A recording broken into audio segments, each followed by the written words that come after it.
ఇది జీవన జ్యోతి ఆశ్రమం. Republic day సందర్భంగా మేము ప్రతి ఇయర్ వస్తుంటాము. ఈసారి ఫ్యామిలీతో మొత్తం వచ్చేసినాము. ఫ్రూట్స్ అయితే తెచ్చినాము.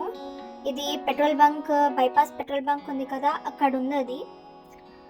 అలా వీళ్ళైతే చాలా సంతోషంగా తీసుకుంటున్నారు, బ్లెస్ కూడా చేస్తున్నారు. ఈ వీడియో పెట్టడానికి కారణం ఏమంటే ఇలా ఇలా వాళ్ళు ఎలా ఉంటున్నారో అందరికీ తెలియాలని. మేమొక్కటే కాదు, ఇంకా చాలామంది సహాయం చేస్తున్నారు. అది కూడా మీరు తెలుసుకొని వాళ్ళకి సహాయం చేస్తారనే ఈ వీడియో పెట్టడం. ఇదైతే పబ్లిసిటీ కోసం అయితే అస్సలు కాదు. మేము చేసిన సహాయం వాళ్ళకి చిన్నది అవ్వచ్చు, కానీ వాళ్ళైతే చాలా సంతోషంగా తీసుకున్నారు. మా అయినంత వల్ల చేస్తాము. ఇక వీడియో చూసేసేయండి మొత్తం.